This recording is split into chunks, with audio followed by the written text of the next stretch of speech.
Itu Bapak Ibu sekalian, barangkali menjadi prolog pagi hari ini. Saya share screen ya, karena ini webinar. Sebenarnya saya ingin sharing tapi dikasih nama webinar, jadi mau tidak mau saya juga harus bikin materi. Saya share screen ya. Oke. Bisa terlihat nggak Bu Ismawati?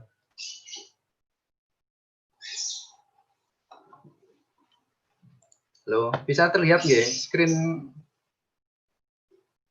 sharing saya? Bisa Bapak. Bisa. Ya, sudah bisa. Oke, ini foto saya, ini foto agak lama agak lama, jadi kelihatan masih seger dan masih muda sekali. Memang masih sama harus kok, seperti Pak. itu biar menarik. Oke, ini nama saya. Jadi nama saya memang sangat sulit Bu Is. Jadi kalau jenengan tadi menyebut nama saya salah sih wajar ya, karena memang penulisannya dan pembacaannya juga agak sulit. Jadi cuma jadi saya sih biasanya Hari Super gitu aja. Jadi dipanggil Hari nggih monggo, dipanggil Supri nggih monggo, dipanggil Yatan juga monggo. Yang belum pernah itu manggil saya Joko. Oke, Bapak Ibu sekalian, barangkali hari ini tema kita itu kan strategi penelusuran informasi digital untuk pemenuhan kebutuhan akademik. Nah, yang perlu dipahami adalah sebetulnya apa literasi itu, kan begitu ya. Literasi itu apa sih? Kalau barangkali ibu-ibu, bapak-bapak yang guru MI itu memang ada lagunya. Kalau saya dulu begitu mesti. Literasi itu terkenal. Jadi literasi yumna wa yusra. Saya plesetkan begitu biar literasi itu lebih familiar. Jadi literasi informasi, kita sering sekali mendengarkan literasi. Jadi apa sih sebetulnya literasi itu? Literasi itu adalah kalau diartikan secara istilah itu itu artinya adalah melek, sebetulnya melek ya, membaca atau menulis itu aja. Jadi membaca. Sebetulnya hanya membaca atau melek baca. Kalau istilahnya sih, kalau diartikan secara bebas ya kemampuan seseorang dalam mencari, mendapatkan dan memanfaatkan informasi cetak yang diperoleh dari media online. Jadi informasi yang diperoleh dari media online atau internet untuk digunakan sebagai bahan rujukan penyusunan karya ilmiah. Jadi ada 3 sebetulnya makna dari interaksi. Yang pertama adalah mencari. Mencari itu adalah bagaimana kita bisa menemukan atau bisa menggunakan media-media untuk mencari. Dalam hal ini barangkali kalau mencari bisa dikatakan sebagai akses ya. Akses. Kalau saat ini mungkin akses ke internet, kalau biasanya kita download atau mungkin kalau di era-era normal sih barangkali membeli buku, hanya sebatas itu. Hanya kita mencari, kemudian ketemu, kemudian kita download, gitu aja. Kita download, atau beli buku hanya sebatas itu saja. Tapi literasi itu ada yang mendapatkan, jadi mendapatkan itu bisa jadi memahami. Jadi ketika kita sudah download, kemudian kita sudah beli buku, dibaca.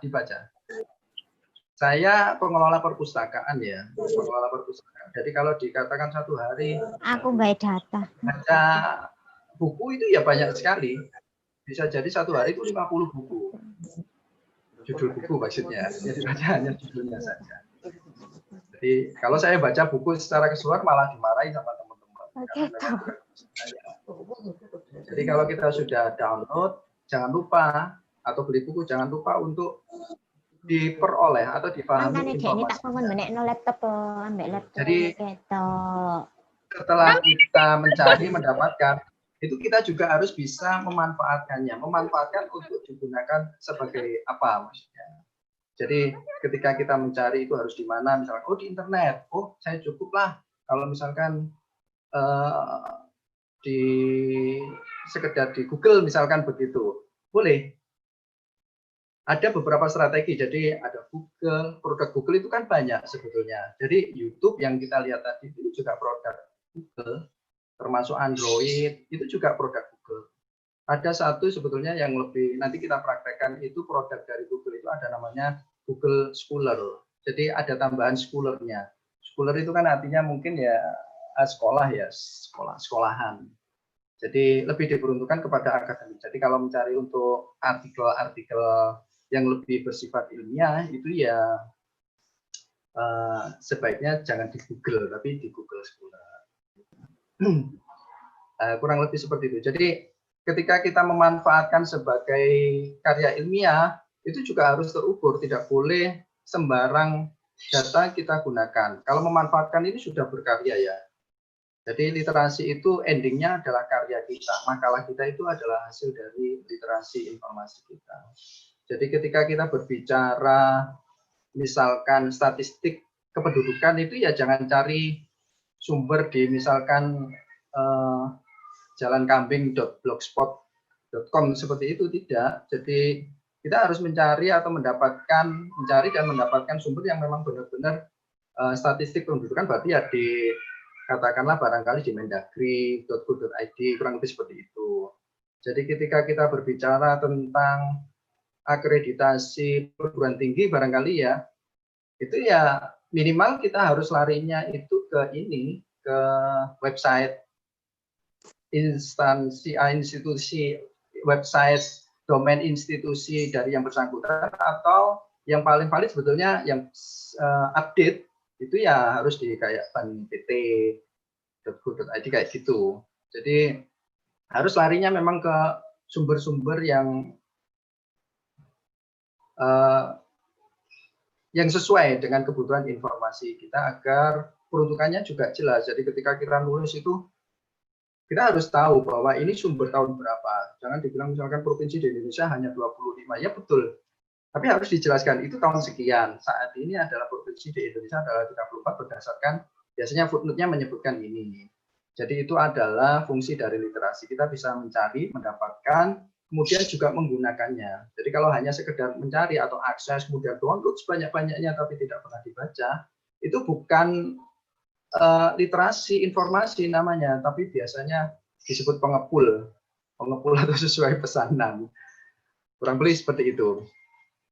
Jadi dalam hal ini barangkali kalau kita sebutkan literasi informasi, strategi penelusuran informasi digital untuk pemenuhan kebutuhan akademik adalah bagaimana cara kita mencari informasi itu di media online, kemudian mengolah, memahami isi dari informasi itu, dan bagaimana cara mendistribusikan atau memanfaatkan informasi yang kita peroleh itu untuk penyelesaian makalah, kemudian tugas akhir. Kurang lebih seperti itu ya.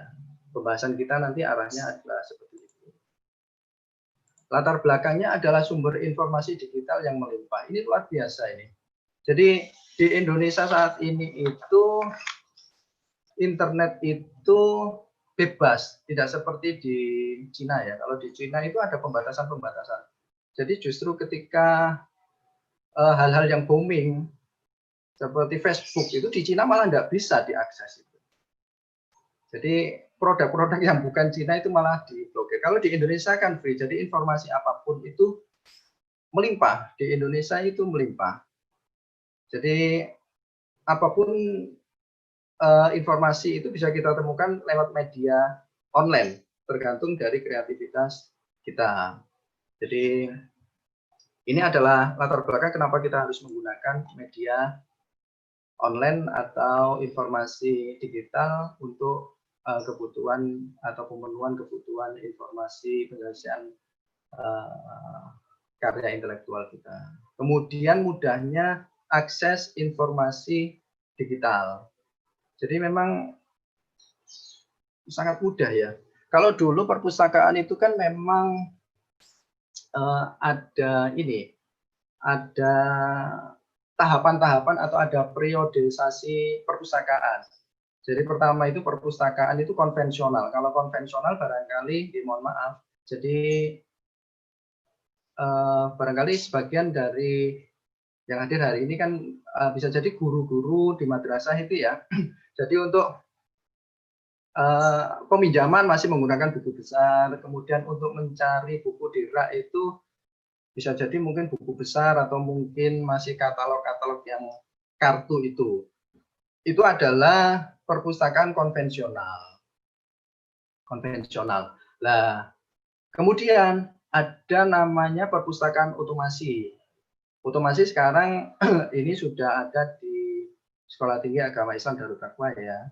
Jadi di Darut Saida ini sudah menggunakan otomasi. Jadi ketika penelusuran itu Bapak Ibu sekalian, barangkali sebagian yang mahasiswa Staida itu tidak perlu langsung ke perpustakaan menemui Bu Ismawati, tidak harus. Jadi cukup melalui komputer atau HP dan tentu saja yang ada paket datanya ya. Kalau nggak ada paket datanya memang nggak bisa diakses karena memang internet itu perlu kuota. Ya nyambi di warkop biasanya. Jadi bisa diakses.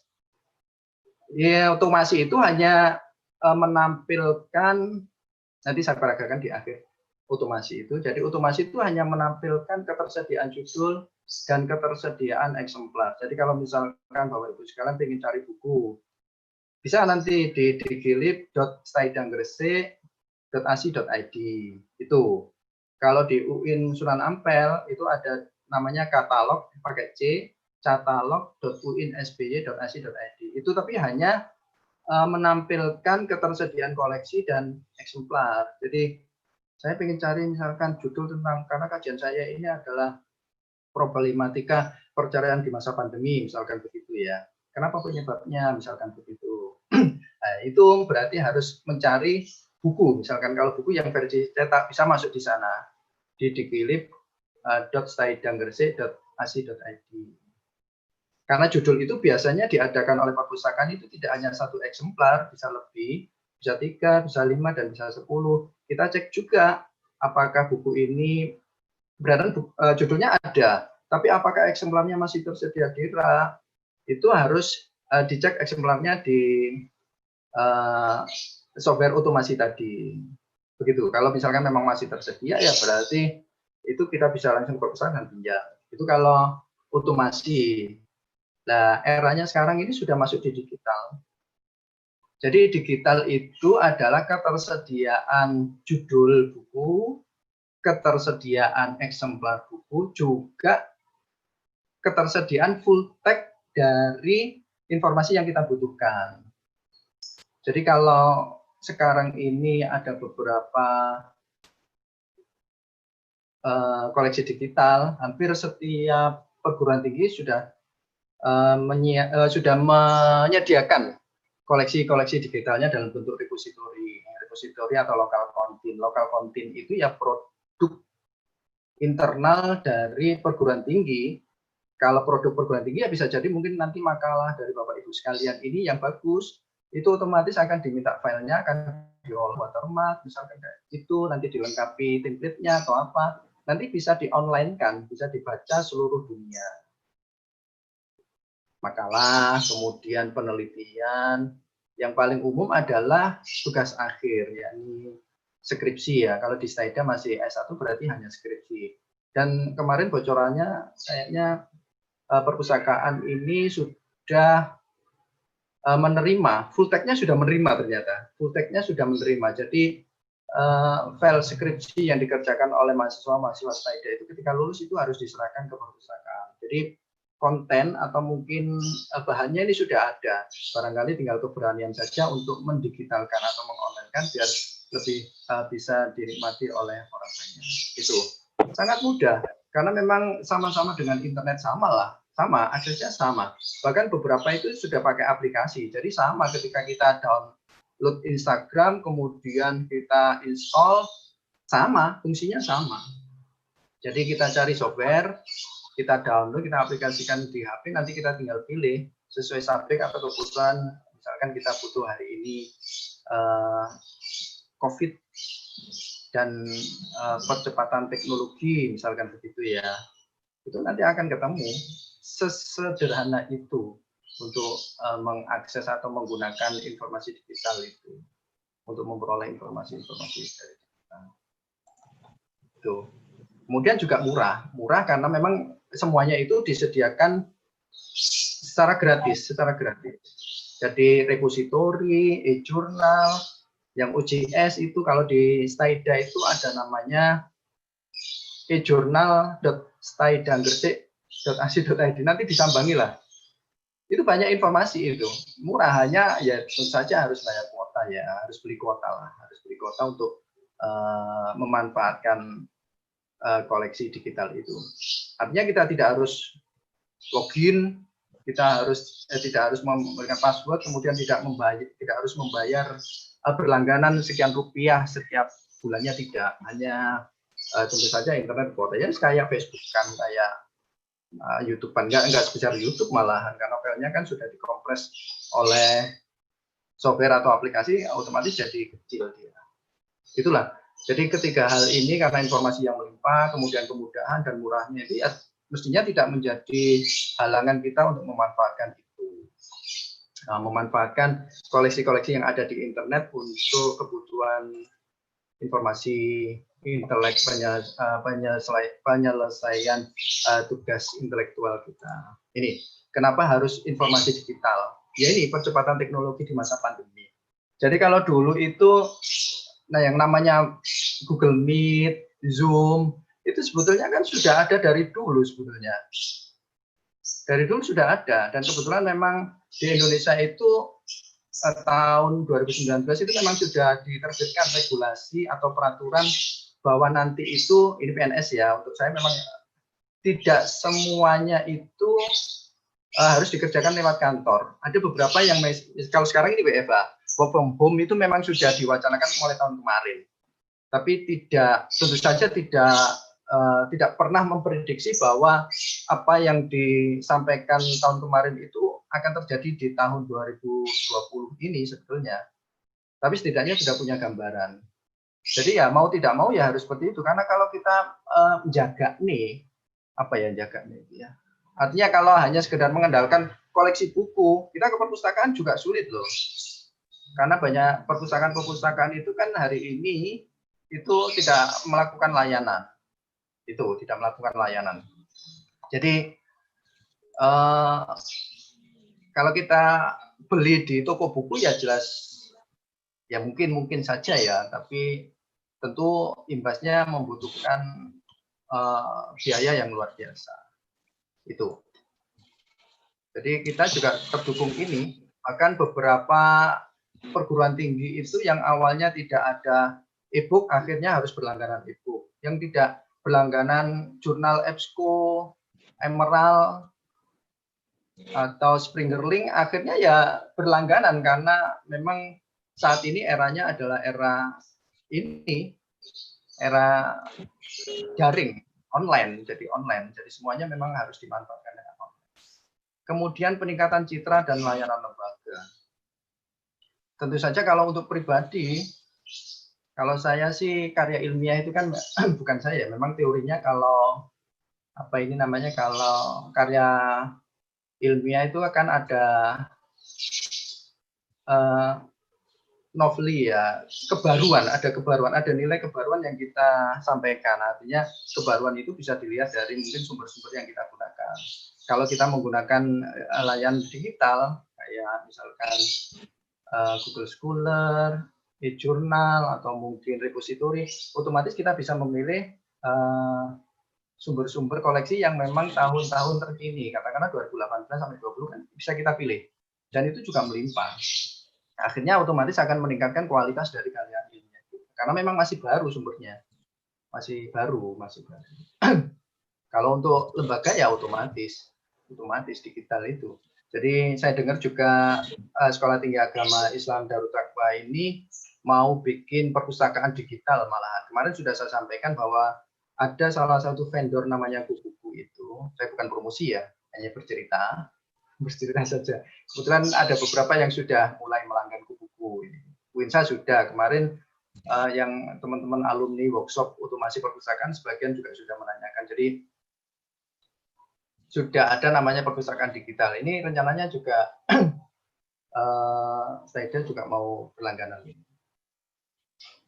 Jadi buku yang kita langgan itu, perpustakaan digital itu, meskipun kita hanya menyediakan katakanlah 50 judul gitu saja ya, tapi citra lembaga sudah sangat luar biasa. Oh, Saida sudah punya perpustakaan digital ya, aplikasinya di-download kemana-mana.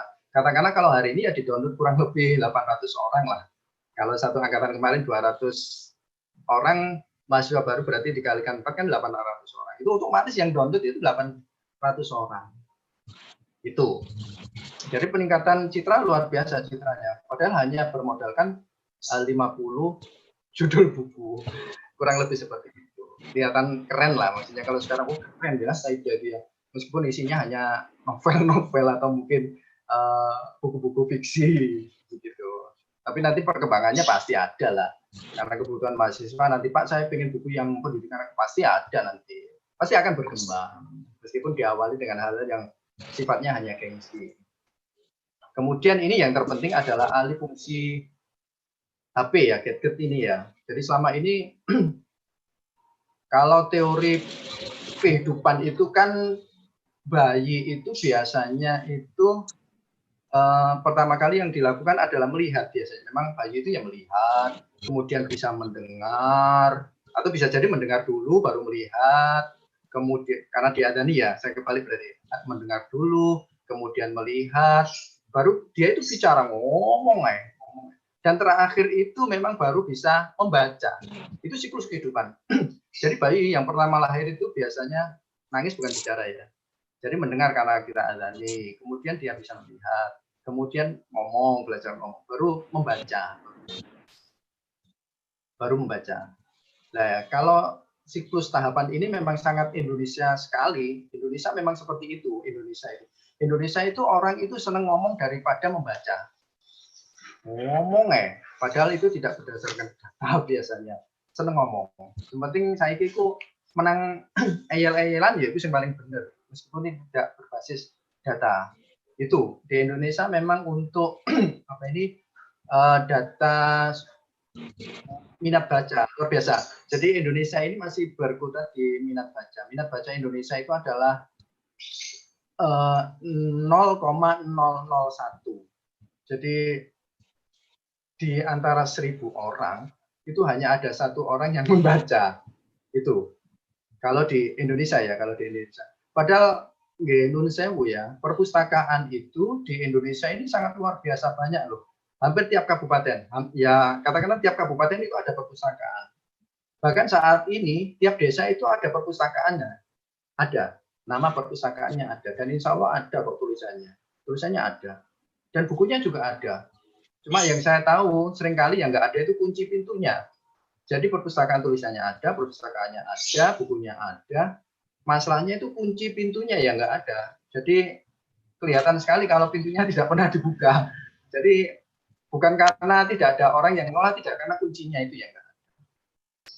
Kita sudah punya sarpas yang luar biasa. Sarpas, sarana luar biasa untuk itu. Barangkali itu yang perlu ditingkatkan di Indonesia. Membaca saja masih serendah itu, apalagi memanfaatkan membaca tadi. Jadi membaca itu sebetulnya kan ada runtutannya. Orang tidak akan pernah baca kalau tidak beli buku atau tidak pernah download filenya. Dan orang tidak pernah download atau beli buku itu kalau tidak punya kebutuhan untuk memperoleh informasi. Katakanlah seperti, loh, saya sekarang ini lagi pengen baca ini. Pasti akan mencari buku yang cocok itu seperti apa. Kita beli dulu. Atau kita download filenya. Baru kita baca dan kita pahami. Itu. Jadi memang runtutannya memang panjang. Nah, hari ini kita ini sangat difasilitasi oleh internet, meskipun nggak murah-murah banget ya sebetulnya ya. Tapi katakanlah sekarang ini harga HP itu murah. Harga HP murah. Saya waktu tahun 2001, HP saya itu bukan Sony Ericsson, masih Ericsson T10. Kotak yang atasnya itu ada antennya dulu, itu tahun 2001. Saya butuh HP karena saya habis lulus kuliah dan harus bekerja karena mau menyunting seorang wanita idaman. Jadi saya harus bekerja, bagaimana caranya? Harus beli HP. HP saya itu harganya 700 dulu. Hanya bisa untuk telepon dan SMS. SMS itu harganya dulu 300 atau 400 rupiah. Kalau telepon, sangat jarang saya telepon. Karena kalau beli pulsa, itu minimal harus 100.000 dulu itu. Jangan tanya WA, Facebook, YouTube, macam-macam jangan tanya waktu itu. Nah hari ini kita hanya beli HP yang 200.000 lah atau 300.000. Itu fungsinya sudah sangat luar biasa. Kita hanya bermodalkan 5.000 ya. 5.000 itu dapat teh hangat, gorengan sama kerupuk. Itu mestinya kalau dimakan di rumah mungkin agak. Tapi kalau di warkop bisa jadi mungkin 1 hari penuh bisa jadi. Hanya bermodalkan 5.000. Jadi sebetulnya kenapa kita mulai hari ini harus mempromosikan, mendeklarkan informasi digital ini adalah sumber informasi yang sangat kita butuhkan karena murah dan mudahnya. Itu ya agar HP ini tidak setiap hari digunakan untuk hal-hal ya adalah waktunya. Kalau kita pakai YouTube juga perlu. Saya juga hari-hari ini sering kok lihat Sule dan Natali itu juga sering karena memang dinobatkan sebagai pasangan terbucin kan tahun 2020 Sule dan Natali. Jadi ya senang juga lihat YouTube, ngeprank juga senang. Tapi ya harus dibatasi waktunya. Lihat kuliner-kuliner juga senang. Tapi ada beberapa hal yang memang fungsi dari handphone atau smartphone itu yang bisa dimanfaatkan sebagai yang lebih bermanfaat dari kita. Jadi setiap hari kita memang sudah baca, Pak. Setiap hari baca, Pak. Kurang lebih baca itu bisa 2 sampai bisa jadi mungkin sepertiga hari itu saya baca status, baca WA, baca Facebook, baca memang baca. Tapi alokasikanlah waktu barangkali kita baca satu jurnal yang ada di e-jurnal.staida.gresik.ac.id.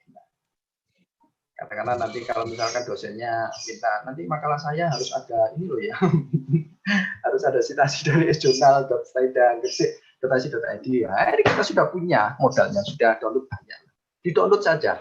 Jadi literasi itu kan memang tahapannya tadi itu akses, download, nggak usah dibaca dulu juga nggak apa-apa. Tapi nanti pasti, saya punya file kok nggak dibaca. Setelah baca, oh iya saya kemarin itu pernah baca itu ya, ini cocok ini kalau untuk pendahuluan makalah ini. Akhirnya terpakai juga. Yaitu fungsi dari literasi. Ini tantangannya adalah budaya membaca, yaitu tadi. Memang budaya membaca kita itu ya hanya status WA itu, atau mungkin status Facebook. Kemudian sosialisasi atau promosi. Ya, ini memang hal-hal yang perlu dilakukan ya mulai saat ini. Saya yakin teman-teman dari mahasiswa Staida sendiri, ini saya yakin beberapa orang atau mungkin sebagian besar malah ya tidak tahu kalau Staida itu punya digilit.staida.gresik.ac.id, punya e-jurnal.staida.ac.id. Nah, itu barangkali sosialisasi atau promosinya memang kurang ya. Katakanlah kalau misalkan di mahasiswa baru pengenalan budaya akademik kampus itu, kalau di UINSA namanya PBAK ya, pengenalan budaya akademik kampus itu ya kita sampaikan apa yang kita miliki, resource apa saja yang bisa dimanfaatkan. Jadi ketika nanti seperti ini itu bisa dimanfaatkan, tidak harus ke perpustakaan tapi bisa lewat dari rumah. Kalau memang benar-benar tidak bisa melakukan kunjungan ke perpustakaan, bisa ada alternasi itu. Kemudian kreativitas ya, memang kreativitas kita ya yang kurang. Jadi memang kita kurang kreatif. Kalau ada makalah, katakanlah gitu, kalau ada makalah itu biasanya paling enak carinya ya di Blogspot, di Google langsung jadi ada satu makalah langsung gitu aja kita kopas. Begitu. Itu paling ya termasuk kreativitas sih sebetulnya itu termasuk kreativitas juga. Meskipun ada kreativitas yang lebih membangun atau lebih bagus ya. Jadi sebetulnya harus diakui apapun statement kita, apapun klaim kita, itu bukan ilmu kita. Jadi ketika saya ngomong promosi kurang mendalam, itu pasti ada. Saya pernah baca bahwa promosi, katakanlah gitu ya, kreativitas kita itu rendah. Pasti kita sudah pernah baca. Kayak tadi itu misalkan, kenapa saya bisa mengatakan bahwa tantangan memanfaatkan media online ini adalah ada budaya baca kita rendah. Ya karena saya pernah baca bahwa budaya membaca kita itu memang masih rendah. Kita masih di bawah Kamboja kita itu. Ya enggak tahu ya, karena mungkin secara kependudukan juga kita terlalu besar. Kalau dibandingkan Singapura malah jauh. Itu. Dan itu juga otomatis imbasnya berantai karena kita membacanya rendah, otomatis produksi buku, ini saya punya data ini. Jadi 1 tahun itu buku secara nasional itu hanya 164.000. Bukan. Setiap tahun itu buku yang terbit itu hanya 60.000 judul. Itu hanya 60.000. Padahal standar UNESCO itu menentukan bahwa setiap orang itu dalam setahun ini ya, itu minimal harus membaca 3 buku. Kan jauh sekali, kalau 250 dikalikan 3 kan luar biasa. Jadi memang sangat minim. Nah, itu berantai, karena membacanya rendah, otomatis kita juga tidak produktif. Termasuk kreativitas ini juga. Jadi ya harus lebih kreatif. Jadi kalau mencari sumber-sumber itu ya, kalau saya sih jangan nyarinya di blogspot itu ya. Blogspot oke lah sebagai penambahan wawasan bahwa oh alurnya seperti ini ternyata. Itu sebagai pengetahuan dan penambahan saja. Tapi kalau untuk bahan rujukan ilmiahnya ya saya lebih setuju kita mencari di e-jurnal atau katakanlah mungkin di repositori. Begitu. Jadi ini adalah sumber-sumber informasi digital yang barangkali hari ini akan kita praktekkan. Ada Google Scholar, kemudian ada e-book, kemudian ada e-jurnal, dan ada e-proceeding. Barangkali nanti 4 ini yang akan kita praktekkan setelah ini. Jadi Google Scholar ini seperti yang saya sampaikan tadi adalah salah satu produk Google. Jadi kalau kita cari Google itu yang keluar blogspot macam-macam itu ya. Kalau misalkan cari tentang keilmuan itu pasti keluarnya semuanya. Jadi tidak ada indeks indeksnya lemah. Jadi apapun yang kita tulis itu keluar semua. Kalau Google Scholar ini biasanya seringkali disertakan dengan filenya, ada edit filenya, dan itu bisa kita download. Atau misalkan kalau kita menemukan beberapa seperti e-book, kita bisa tetap memanfaatkan itu setiap kali kita membutuhkan. Bukan berarti ketika kita butuh hari ini mencari terus ketemu, terus kita tutup hilang, tidak. Nanti tetap akan tersimpan meskipun secara virtual. Itu kalau e-book banyak nanti kita explore setelah ini ya. Sebelum itu barangkali ada yang ingin ditanyakan, monggo.